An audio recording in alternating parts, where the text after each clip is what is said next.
Alrighty, tubers, we're gonna start with this guy next. I guess not start, but we're gonna work on this guy next.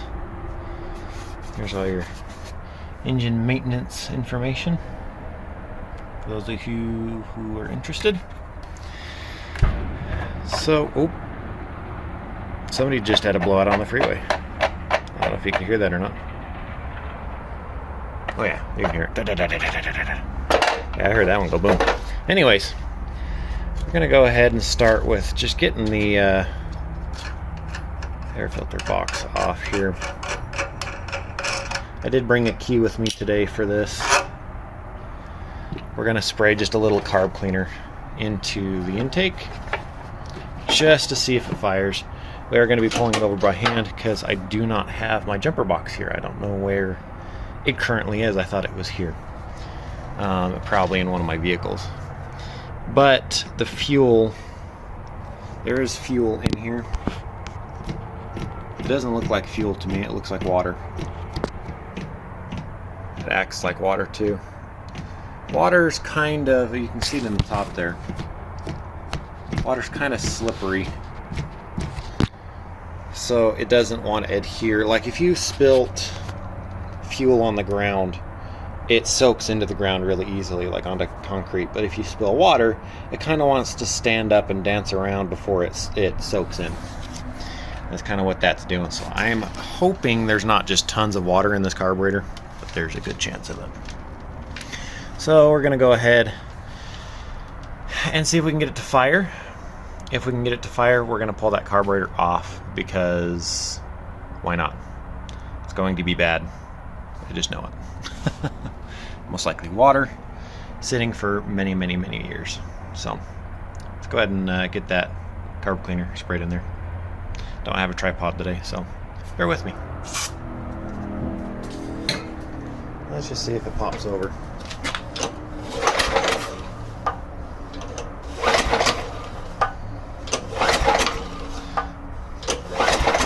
I'm noticing one big thing right now. No compression. Well, two big things. No compression. And lots of debris from the carburetor. So, with it puffing air out the carburetor, I'm going to guess that there definitely was water entering the fuel tank,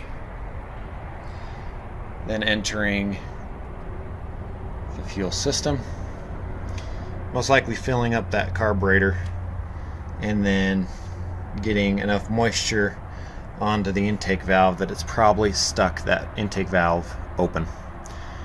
So what we're going to do is go ahead and pull the carburetor off here now, and we're going to inspect the intake valve from this side if we can see it, and then if we need to, we can pull the valve cover, see if we can get that valve to free up by spraying maybe some penetrant at the valve on this side and at the valve on this side, and then tapping it and seeing if we can get that valve to function and move. Oh yeah, look at that wonderful, wonderful debris. This is gonna be fun. You can see a water line there. So what happens when just water enters a carburetor is obviously corrosion. Then the water starts passing through the needle and seat because they're not able to seal anymore, and you start getting it to fill up with water. Got a water line there, so obviously the water has gotten past, most likely into that intake valve again. Hopefully it is okay, and hopefully we can get it fixed. If not, this might just be a hunk of scrap metal. See if I can capture this on video. I was starting to take this off, and straight water coming out. That is nothing but water.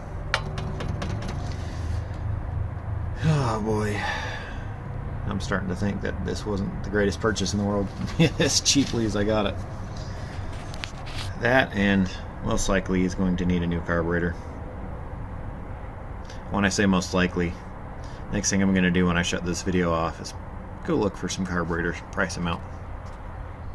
So yeah, these carburetors are about 25 bucks on eBay. Looked around a little bit. There's a couple cheaper ones, but definitely don't want to go super cheap. Sorry about that. I accidentally shut my camera off. I'm not sure that's going to be savable. We can definitely give it our best try, but it looks like the water may have even frozen in here, and there's like a nasty gel.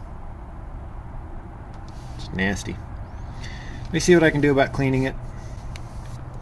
But if the next video is I have a new carburetor for this thing, that's where it went. Now, the intake valve. Let's see if we can get this on video.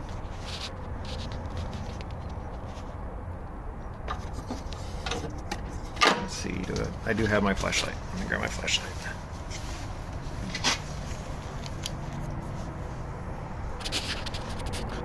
Let's see.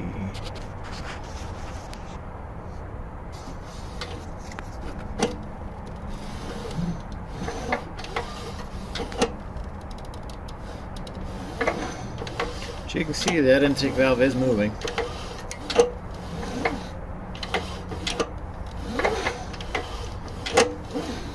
It does have just the slightest amount of compression. I think what's going on is that valve seat, as you can see, just on the very edge there of what we can see. Oh, yeah, you can see it. Rusty. It is rusty in there. I think that valve seat it's got rust on it, so it's not sealing correctly. Now, there's two different ways we can go about this. We can put a cleaned or brand new carburetor on this, crank it over with electronics, with a battery, with a starter. Electronics. We can turn it over with a starter. See if we can just get it to fire, see if we can get that valve to clean itself up. Or we disassemble the engine, we take the valve or the top off, we take the head actually off the engine, and we do a valve lapping process and get those seats cleaned up that way. That would be the best way to do it. But that's not the only way. So we'll have to see what we can do about getting the compression up without pulling the head off. But if we need to pull the head off, so be it. We can do that. Alright, I think that's gonna end it here for now. I need to get a vacuum over here. I've got a little shop vac behind me, but I need to start the generator. But I need to vacuum all that out. And then we're going to go ahead and play with this carburetor for the next couple of minutes here. See what we can do about cleaning it. Maybe, just maybe, actually trying to run it off this carburetor. I have seen worse, and I have gotten them to work, so it's not as bad as it looks, honestly. See you in a bit, tubers. Alrighty, tubers. Believe it or not, that is the same carburetor. It's about as clean as it's going to get. There's edges that I couldn't get inside there, but they're not going to affect it. Every single orifice, passage, that one, all of those guys inside there, everything was absolutely plugged. I had to take the stupid limiter cap off that, take that out, clean it up. The jet or the passage for that was completely plugged, including, so that passage here on the throttle side passes past that and goes into here. That was all plugged. That's all unplugged now, as well as all the passages through here. They're all unplugged now. For all intents and purposes, this carburetor should absolutely function now. I also sprayed some PB Blaster up in there on the valve stem and on the valve seat as best I could. I'm sure it's going to smoke because of it.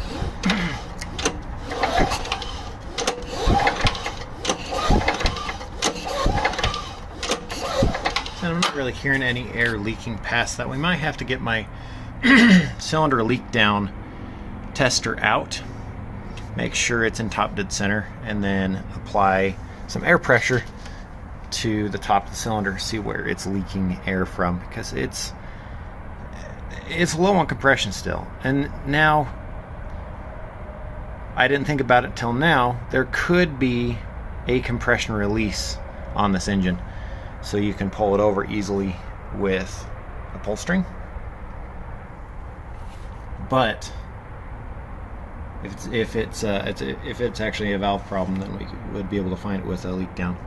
But we're going to go ahead and continue as if it does have a compression release, which it very, very well could. Didn't even think about that till now. So, I'm going to go ahead and get this carburetor reassembled, get it back on here, and then I will buy some new fuel line. We'll put a new fuel filter on there, replace it front to back, and then I'm going to patch that fuel cap with some JB Weld or something like that, just to patch it up, make sure it doesn't leak anymore. We're going to go ahead and try starting this thing. Then once we get it running, we've got to go after that transmission next, get it fixed. Alrighty, tubers, we're back at this guy. I'm going to go ahead and check for spark. I also decided I am going to go ahead and use the fuel filter and fuel line that are on this currently. I just flushed them out, got them as clean as possible, got all the water out of the tank. I'm going to use them until I know that this mower is workable. Hopefully the wind isn't bothering the microphone too much today. But I'm going to go ahead and check for spark here, see if we got any. And I was also realizing this model has the key that has the start position, but this mower has no starter on it. So let's go ahead and ground this guy out, see if we got spark here.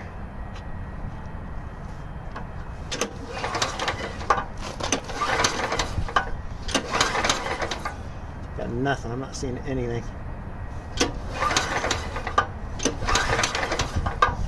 Alright, so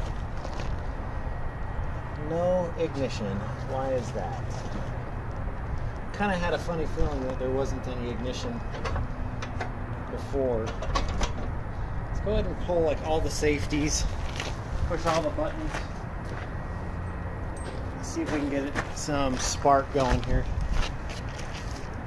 So when we were trying to start it with some carb cleaner before, we had nothing. We had no spark whatsoever, nothing to speak of. So let's see, I think that's pretty much all the safeties that it could have. Let's go ahead and try it again.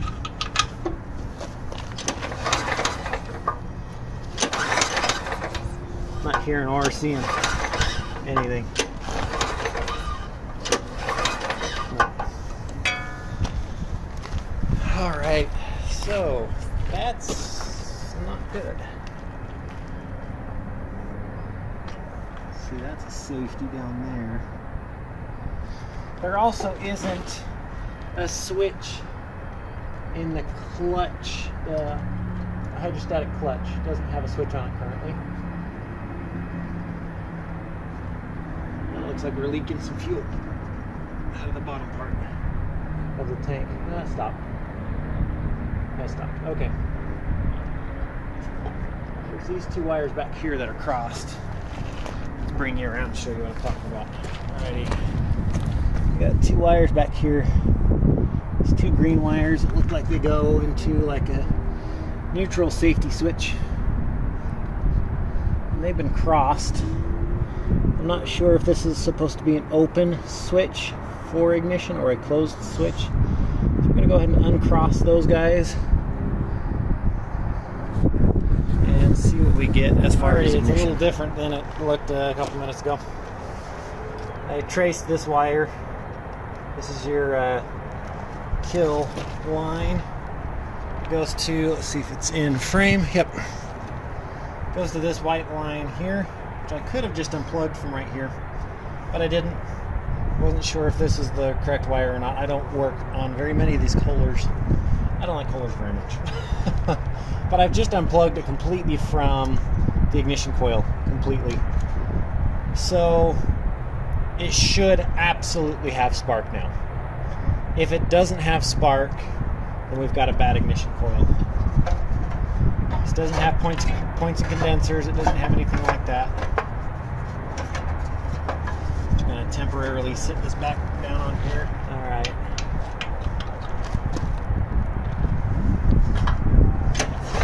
Oh yeah, we got spark. We absolutely have spark now. So let's take those 2 screws out again really quick. Hook that line back up, but then unplug it from this switch. See if it still works. If it does still work after unplugging this, then this cord's just fine. If it doesn't, then our problem is between this plug and that plug here. So let's go plug that guy back in. Let's unplug this guy there. Let's see. Everything a little bit better into place, because if it still has spark, it will not be coming back apart again. And all the cooling channels and stuff in there are clean. There haven't been any mice. That is one thing I've noticed around here, is we really don't have mice building nests in this stuff. I don't know if I've actually ever seen it.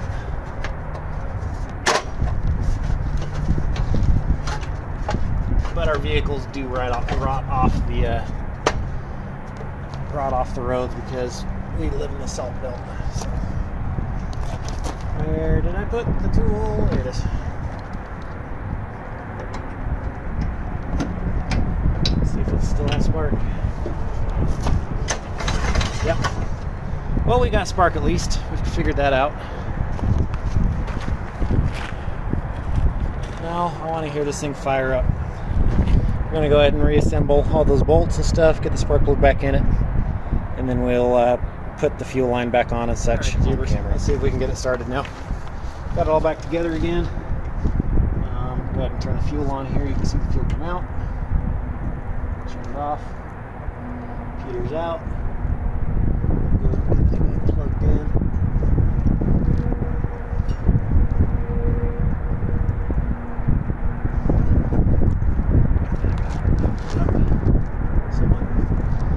Turn the fuel on. Let's check for any leaks. I can hear it filling. I can hear the fuel going past the needle. So it's currently no kill switch. Go ahead and, does that choke still work? Yep. Go ahead and choke it up, see if it'll start.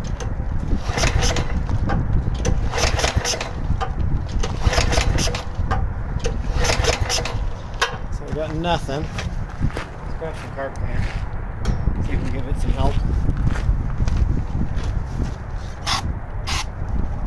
Get that choke off.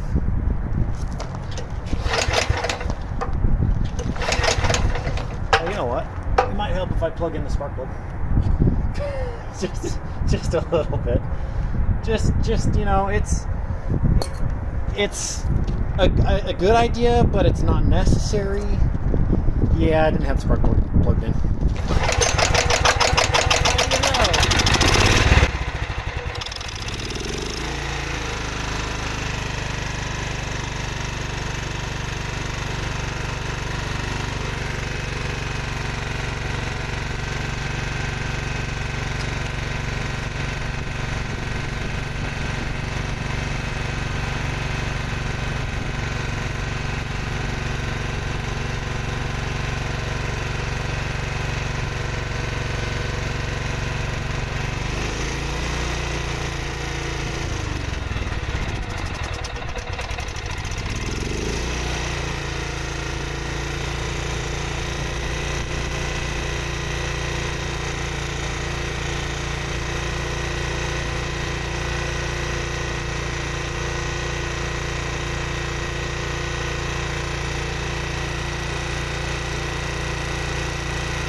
see it's smoking.